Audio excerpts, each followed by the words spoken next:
What's going on, yo? It's your man Biohazard, the Great White Crip. Checking in with my man Dusty Vision TV. Holla. Before we even get started, I want to say welcome home. Yeah, I appreciate that, man. Good looking out. You know, I had to sit down a little something slight. Nothing major though. Shout out to all my real ones behind the wall still. How long was your last bid? Just 3 years. Damn, you said just 3 years. I mean, you know what I mean? Yeah, it's not slight to the person doing it, but in retrospect and in comparison, I was banging with homies who never gonna see the street. So what am I gonna complain about? Yeah. I feel, you know what? Yeah, in hindsight, I guess that does make a lot of sense. You know what I mean? How many years total would you say you've given to the system? I mean, so far I've given the system probably only like maybe 5 years, but currently I'm on big parole. I got like 15 years on my head right now of my little situation, so I'm out here chilling. Damn. What does that mean? Like if you do anything wrong, you go right back? I mean, the possibility of up to 15 years plus whatever a new charge would be, because it would have to be a new charge that would violate my parole for real. So, you know, between what could happen and then the backup, it would be somewhere over 20 years. Damn, dog. Keep your nose clean, man. I would hate to have a different conversation man, next what? time around. I'm keeping my nose clean, my hands clean, my piss clean. Man, come on now. I ain't got no more time for these fools. That's dope, homie. I love hearing that shit. Now, remind everybody out there what set you're from. Man, I got my own shit, but you know I gotta pay homage to the homies, so it goes something like this: it's full trade gangster crip, nomad line, off the delinquent line. You know what I mean? Shout out my OG Cyrus the Virus. And DMV, once again, it's been active out here in LA. Have you guys been seeing a lot of activity out there in the streets? Yeah, I mean, the DMV is different because we end up getting Crips, Bloods. We got a shitload of MS just off break, but I'm talking about cats that come from other places that live here now. You know what I mean? Where me and Si's at, out Hagerstown, there's literally cats from all over the fucking East Coast, some from Cali. You know what I mean? Like there's niggas gangbanging out there from all over the place. So you have to start playing even more the politic game, because not only are you dealing with other sets, but you're dealing with cats who are used to banging in other places. So they bring in that mentality, maybe a West Coast mentality or an up North mentality to, you know what I mean, a Middle East state and area. Gotcha. So it's different. It's like when salt water meets fresh water type shit. Okay. Gotcha. So like motherfuckers is just out here crazy, but there's definitely some ongoing things all over the place, you know, especially with the pandemic having changed policing a little bit and just how everybody moves. Like shit's wild out here, bro. It's like the wild fucking East out here. Yeah, man. Does that translate into behind bars now? And what makes your story more interesting, and I would love your aspect of, or your perspective of what your experience was like entering jail. You're a white dude who, you know, a Crip said is predominantly black, but what was your experience like entering, you know, the jail, and because you obviously had a different one than the black cat. Right, for sure. I mean, my whole Cripping career is different than just about every Crip. You know what I mean? There's definitely some white Crips out there doing their thing. You know what I mean? And fucking keeping shit G 1000%. But then there's a lot of them who it's like, yo, what the fuck? I be even harder on white Crips than other ones because yo, you ain't suffer like I suffered. You know what I mean? Like I put work in. I really put in blood, sweat, and tears for this shit. You know what I mean? So it's a little bit different. But in Maryland, like I did state time in Maryland. I didn't do Fed time because around our way, if you get caught, if you get caught in DC doing anything, that's not state time. That's federal time. So they could take you from DC and send you to any federal prison in the country. So you might be from DC and you're in prison in fucking Missouri or Colorado or Indiana or somewhere the fuck that your people can't ever see you. You know what I mean? So the way that shit happens to DC cats is fucked up. But I was in state prison in Maryland. So in Maryland, no matter where you go in the system, and most of them are on what we call the one side of the bridge, the DC side of the bridge, you know, the Chesapeake Bay Bridge. It divides the eastern shore of Maryland from the rest of Maryland. I did my whole bit on the Eastern Shore of Maryland because that's where I got hemmed up at. So I was 3 hours away from everybody. You know what I mean? Homies couldn't come see me before COVID. You know what I mean? That's a hell of a fucking trip. Damn. So it is what it is. But most of the prison system is Baltimore cats. Okay, you know what I mean? That makes sense. Big city. Yeah. Okay. So, and the thing that is the biggest in the Maryland prison system is BGF. Like, as far as just straight numbers, is BGF. They have by far the most members incarcerated. You know what I mean? So when you go in, if you're Crip or Blood or, you know, there's a few GDs and, you know, they kept the Latin Kings and the MS-13 on different sides of the compound because they was at war. Oh, okay. And then there's DMI too. I don't know if you know familiar with Dead DMI. Man's Inc. or something. Dead Man's Inc. or something. Yeah. That's all it. white cats, right? Is it not all, but okay. It was pretty much started by white cats. I mean, they got everything in it, but gotcha. Yeah, pretty much white. Okay. Gotcha. So there's tension off the break for that because, you know, y'all don't know anything about reputations or hoods or nothing. Like I don't go to Baltimore like that. I mean, you know what I mean? The shit I be seeing out of Baltimore is crazy, and I got a bunch of good homies from Baltimore. But you know what I mean? I'm at the point where if to visit a place, I have to bring a hammer. You ain't going. I'm good on visiting the place. That's my rule of life. Now, if I'm around my way and for whatever reason something's happening, you know what I mean? Like, I'm not going to not protect myself, and that's all I'm gonna say. Yeah. But other than that, I don't want to be in positions where I have to, without a doubt, cannot think about it. I have to bring a hammer. Yeah. So. But because of that, cats don't know each other. And a lot of these Baltimore cats, no disrespect to my real ones in Baltimore who actually get it and move around and shit, but a lot of these cats who locked up ain't never fucking left Baltimore in the first place at all. Not even the county. Like, they just, they ain't been out it.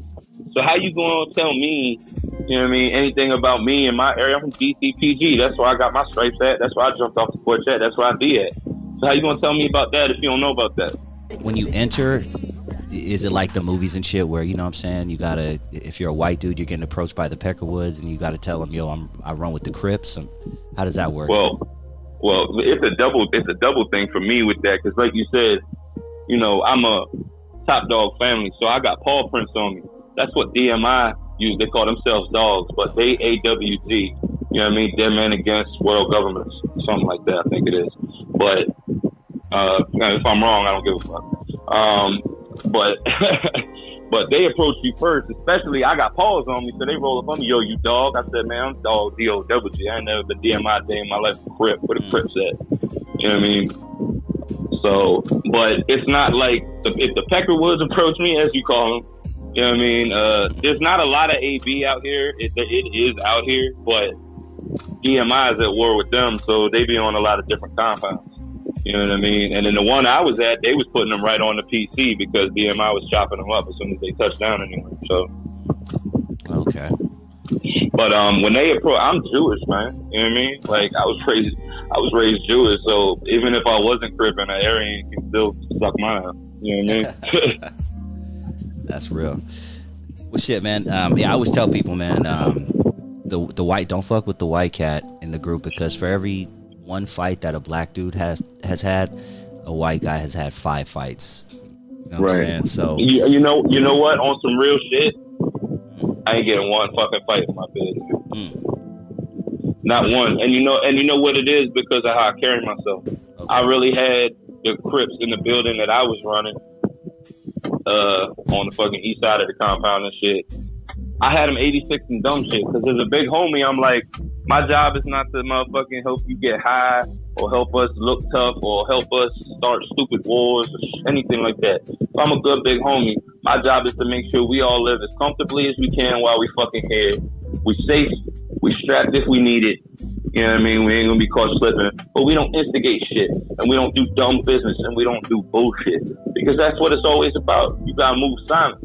You know what I mean? My job is to get you home alive. That's my job. And any big homie who's not looking at it like that is not being a good big homie. And any little homie who is not trying to follow a big homie who's preaching that kind of message is not going to make it. And I don't have time to beg you to do what's smart. I don't. I'm gonna say my 2 cents and let you know how I'm about to move and why I think it's a good idea and why you should do it too. That's not how a big homie has to operate. I could just really drag my nuts and be like, nigga, do this, or I'm gonna do you. You know what I mean? But I don't carry it like that. So I try to handle things different. Like, if you push the button, we can go, and I'm with all the shits. But people push the button for any reason. That's stupid. Like, but you really gonna kill someone because they owe you? You gonna go stab someone in the face because they fucking owe you like 3 soups and a bag of chips? Like, for real? Nah, not on my fucking watch. You not. If you do that shit, I'm telling you in front of everybody. If you do that shit unsanctioned, you on your own, yo. Like, straight up, you're not gonna put everyone's life at risk because you an idiot. So that's how I carried it while I was in there, and because of that, I never had problems. Now, for real, I only did 1 year on a medium security compound.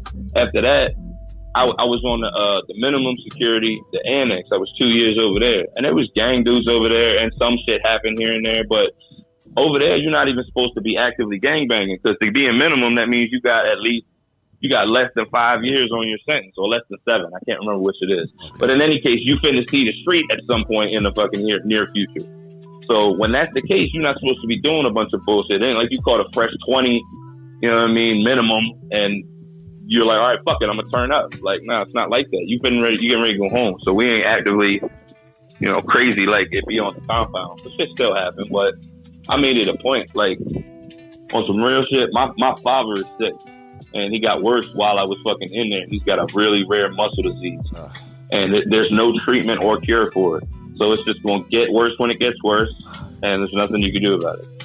So I really was like, yo, I'm going to lose my mind if he die while I'm in here. So I already lost my mom real young, and that fucked me up. So I was like doing everything I could to keep shit chill and get home before, God forbid, anything happened. And I fucking did that.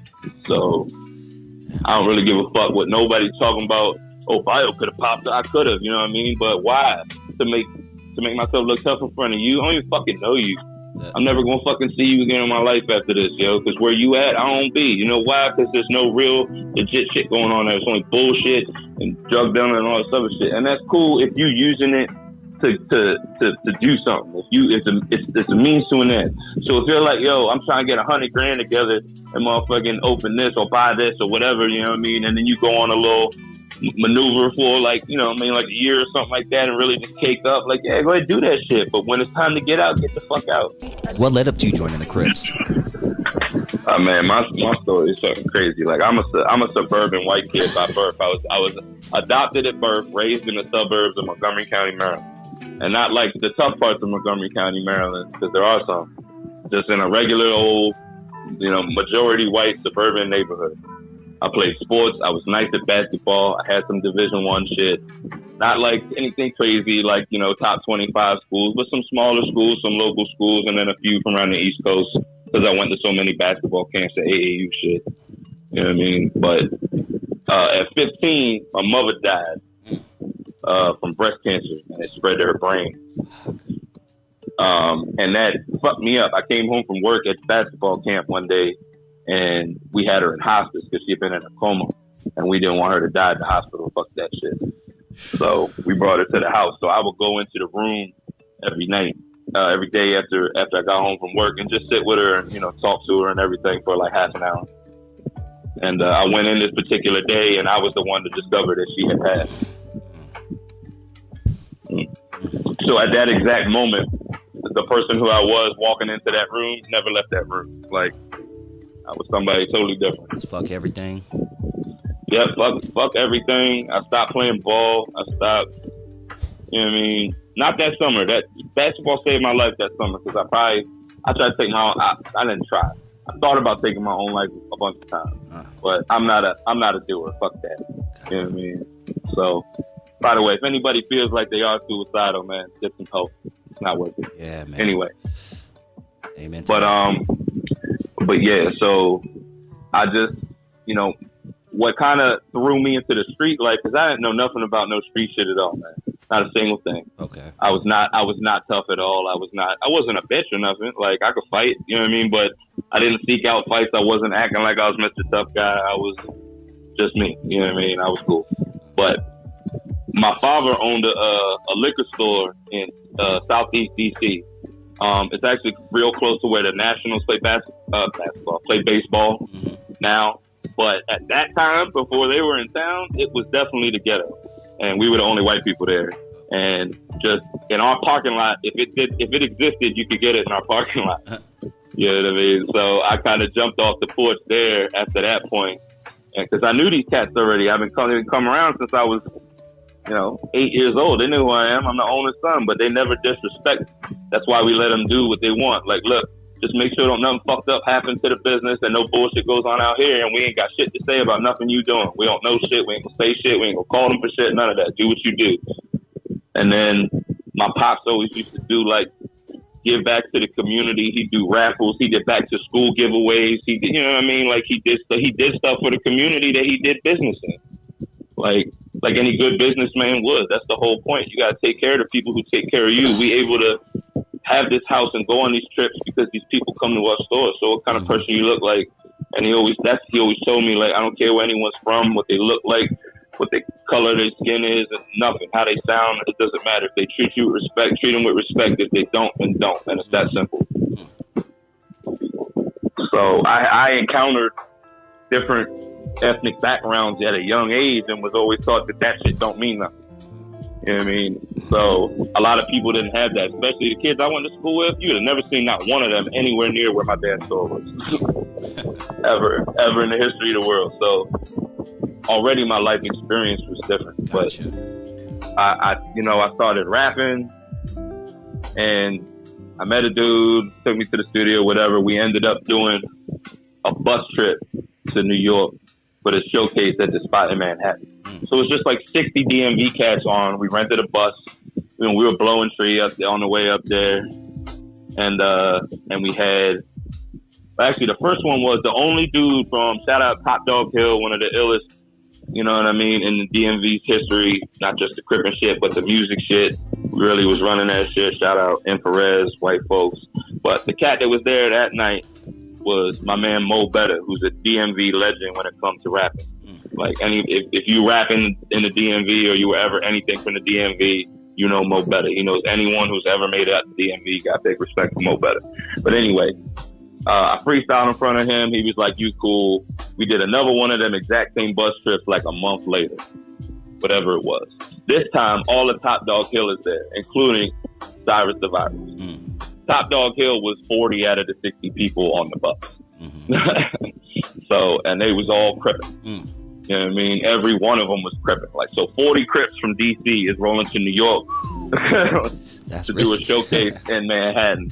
Yeah, but it wasn't though. Like, you know what I mean? Okay. Like, yeah, it's cool. Like, yeah, you could pop off, but there's way more of us than you think on here. Just imagine you go in somewhere and you having a confrontation with a dude, and then he's like, "You want to see a trick?"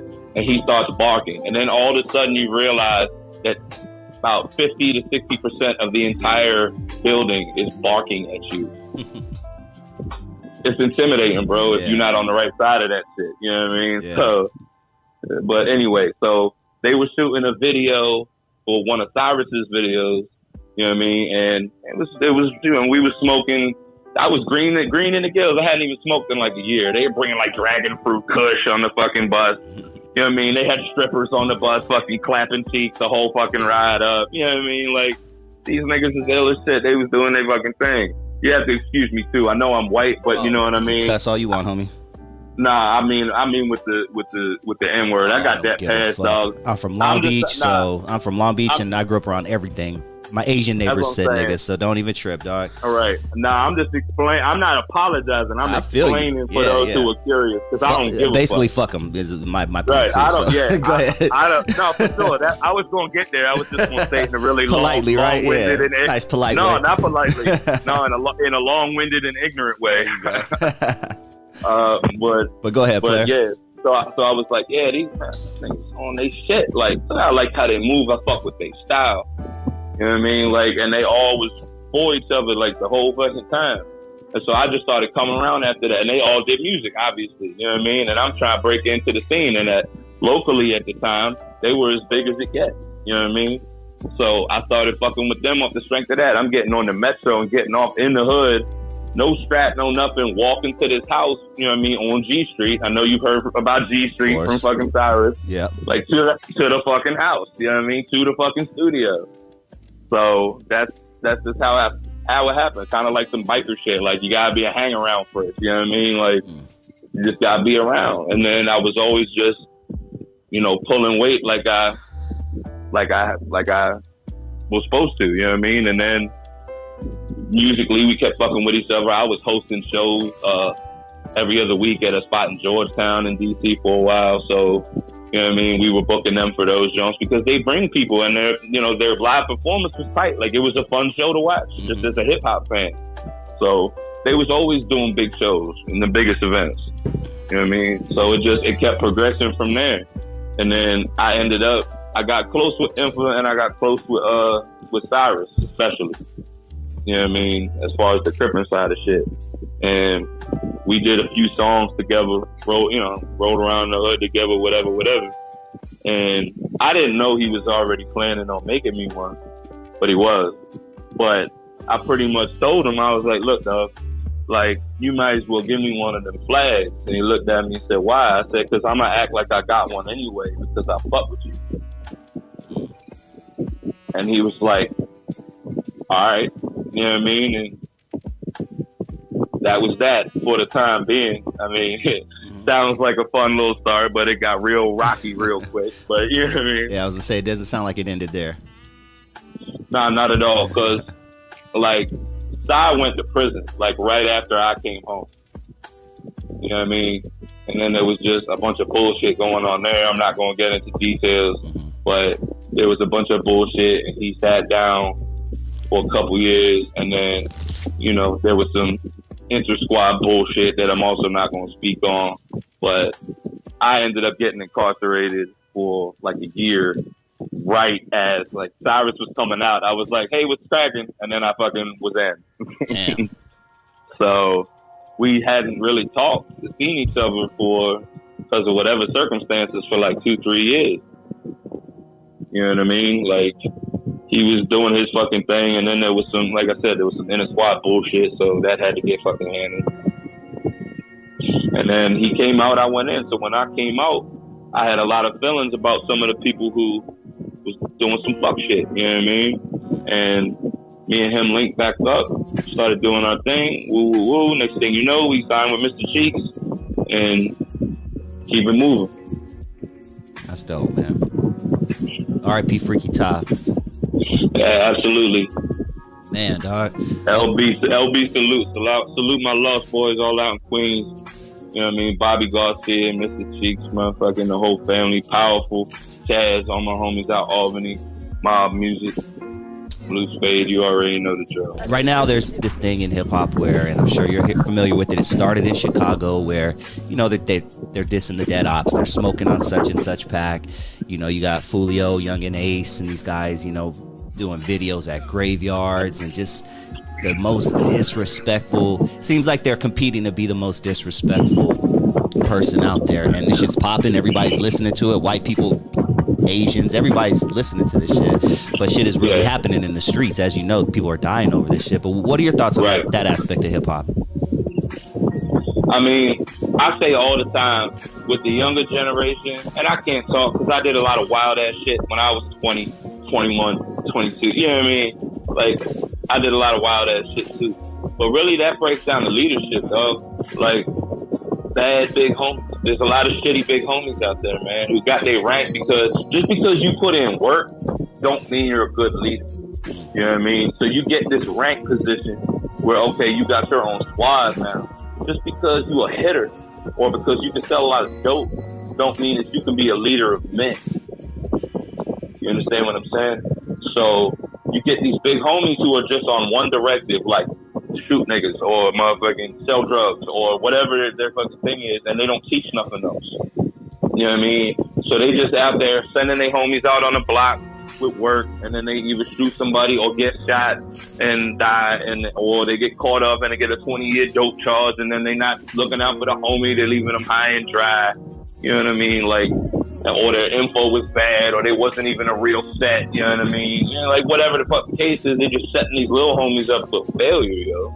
Like, yeah, these young cats is making a shitload of money for sure, but you know what I mean? Like 90% of their money they getting, at least to start with, is not legal. And even when they find another way to do it, half of them is scamming. You know what I mean? Like, and whatever. I'm not judging. Get your money, but at some point, they gonna find you. Like, your shit's not as sophisticated as theirs. So if you're making enough noise, they're gonna come for you, dog. What kills me is they're on Instagram fucking just, I got this lean for sale, you know, $200 a line. I got these perks, $30 each. I'm like, you know the feds are fucking watching this. What are you doing, dog? They're making it so much easier. Feds don't even have to go to knock on doors and shit. They just sit up on Instagram and scroll up and down. I promise you, yo, one thing you will never see ever in your motherfucking life is a Biohazard music video where there's one motherfucker holding a gun in that video. Good. That's it. That's another one. Yeah. One. I am on parole, my dude. No. Like, what are you talking about? They gonna come for you. You just showed 35 fucking choppers and another 40 pistols with fucking 30 round drum clips in them and shit. Like, 70 bodies amongst them. Right, and motherfucking, you know, everyone's vested up and sit there like, oh, these dudes got it, you know what I mean? And I promise you, it's different when the police come for you than when the feds come for you. Because if the federal government comes for you, you are not strapped like the federal government, bro. You might be able to get the local police on some quick shit, but you better be done by the time SWAT get there. But if the fucking feds come to your door at all, man, they knocking your shit in with like tanks with battering rams on them and shit, my dude. The motherfucking, you know, SEAL Team 6 is coming in your house. So you can fuck around. If you ready to go that way, I respect that. You know what I mean? I respect that. But if you not and you bullshit, that's how you going out. So if you not prepared to die a real fucking cowboy's death, you know what I mean, man, you need to leave that shit alone at a certain point. Like, there's people don't realize, yo, like, and I'm not even doing nothing, so I'm gonna say it. You know what I mean? But there's levels that you can get away with shit too that they don't care about. But nobody wants to go to that level and just hang there because it's so easy to get to the next level. But that level has a million eyes on it versus the one level has like 12. It's easier to be chill, you know what I mean? Like, I can't be happy making $10,000, $20,000 a month on the chill. Like, what's wrong with that? What are you talking about? You know what I mean? Like, let me have 10 bands a month right now. I will live the most comfortable life you've ever heard of. Yep. You know what I mean? But these cats want more and more and more and more and more because they don't have no fucking guidance. They're just doing shit. You can't give, and I say this from experience, I had all my real money when I was a kid. Like, I just randomly had a ridiculous Coke plug when I was like 16, and I didn't know what I was doing, and I fucked off a lot of money. Yeah, man. A lot of money. Like, to me now, wishes I had that plug, because I'd be a fucking millionaire. You know what I mean? Like, quick, fast, and then it hurt. But I was a little idiot, like I said. I was white in the suburbs. I had no coaching. I didn't know what I was doing. So, young, dumb shit with no guidance equals shitty decisions. You know what I mean? And these cats are just doing shit. And unfortunately, they be in areas where, like, you can't live in Chicago and not be armed to the teeth right now. That's just not, you can't live that way there. You know what I mean? And that's sad, but it's true. That's the case. So, you know, me personally, like, I'm a Crip in Chicago. I know there's Crips in Chicago, but I like that. So, you know what I mean? No thanks, Chicago. Won't be visiting anytime soon. I mean, if it, you know, if I got a show or something like that, then yeah, I want to see Chicago. But like, shit, I like where I go places. And me and Cyrus used to be all over the fucking place. We would find out where the fucking Crips were, and we would fucking just roll in like we owned the place.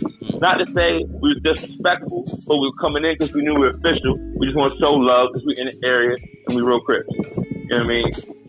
Or if we seen enemies there, whatever, we'll bang on them. Like, fuck you mean? It's me and you. So I'll pick, if it's me and Cyrus, you pick your two. go ahead. Like, I'm with you. If it's me and Cy versus whoever too, I'm not really concerned going in. You know what I mean? Like, I'm good. So we can do that. Now, we might not get all of them, but I'm not concerned going into it. I'll go to anybody with my man. I don't give a fuck. So, actually, in Queens, we had... in Jamaica, Queens, we had not an incident, but an almost incident where we walked to the store. And when we in New York, we wear our black flags because Lost Boys wear black flags. You know what I mean? So we wear our black flags out of respect, but we wear ours on the left because we credit. Okay. So we walk into the store. It's, you know, right where the homies is at in Queens, it's all blood. So we walk to the store and we see a bunch of cats, all red, running up on us. Me and Cyrus, not strapped. So I looked at them and I was like, well, you know, we're going to take a few of them with us. You know what I mean? Like, a few other cats is finna have bad nights. So we going to at least break a couple jaws in here before we get just stomped out. But they seen the black flags and they were like, Lost Boys, and we did the handshake. And one of them was like, yo, I know, those the Crip homies from DC that be with Cheeks and shit and Bobby. And they were like, oh shit, and it was love. It was cool, man. You know what I mean? Like, just like that, it was love because like we're not banging on your hood. We going to the store get roll ups, bro. We smoking on some of that good New York fucking sour. Damn, sour. I haven't heard that in a minute. Yeah, that's my favorite, bro. That sour diesel, man. That was yeah. That's dope, dog. Yeah, that's good shit, man. Let me ask you, dog, to end it, and then I want to talk a little bit about your music and what you got coming up next. But I think it was Bootsy. Bootsy said on a Vlad TV interview one time, he said it's impossible to have 1 foot in the street and 1 foot in the studio. Well, give me your opinion on that quote. I mean, I think if you really an artist like Boosie or like a lot of cats or like me or Cyrus are representing to be real street cats, you know what I mean, who do music, you're always going to have at least a toe in the street. You know what I mean? Like, even if you're not in the street, even if you got the nice house in the suburbs, you know what I mean? Like, you still going to check in with the people. You still know what's going on. You still got little birdies giving you info and shit. So that would be my opinion of it. Like, you're not going to be full on in the street or even half and half. Yeah, you can't do that. You can't pussyfoot. Do something or don't. But I feel like a real street cat is always going to have at least his foot somewhere in the street, like just a little bit, to know what's going on. You know what I mean? Check the temperature. Because if you're not, how you even going to know what kind of music to drop to even try to stay relevant? Makes sense. So that would be my philosophy on it, but I ain't trying to badmouth Boosie or nothing because he's definitely a real cat, but that's just me. Yeah. Well, shit, what's next for Biohazard, man, and where can everybody find you? Well, I mean, we got some stuff coming out, you know what I mean? I've got a lot of monetary obligations fresh home from prison. I'm not even 3 months home yet. Yeah. So, you know what I mean? And I'm all legit, all legal. I'm not, you know what I mean, actively breaking law. So leave me alone so I can keep it that way. But run up on me if you want to.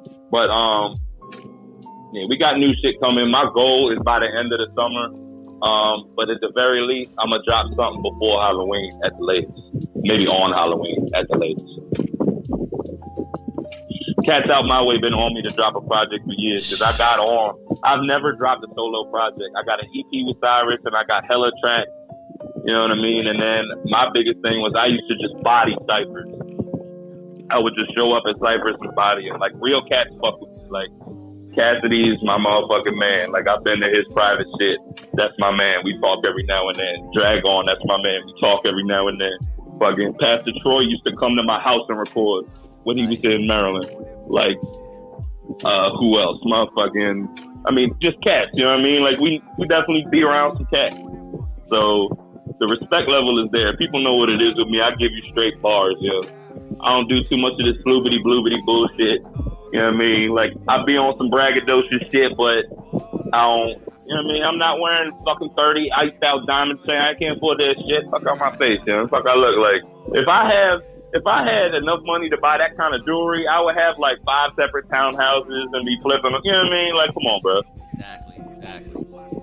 Yeah. So anyway, but you can find me all social media. You know what I mean? It's Biohazard DMV. So that's Instagram, Snapchat, motherfucking Twitter, all that shit. At Biohazard DMV. Yeah, man. I can't wait till you drop a project, because just the 2 songs I've heard so far, dope as hell. And I encourage you to keep it up. And I know great things are going to come from you. And keep me posted, man. I'm going to stay in touch with you. And just so you know, this particular interview is going to be released, well, tomorrow's July 1st. So it's going to be released the first week of August.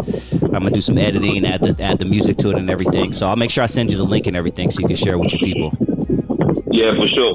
Bet that. Well, on my way out, let me just say this, man. Big Eastside shit. Eastside, we ride full tray. You know what I mean? Gangsta Crip.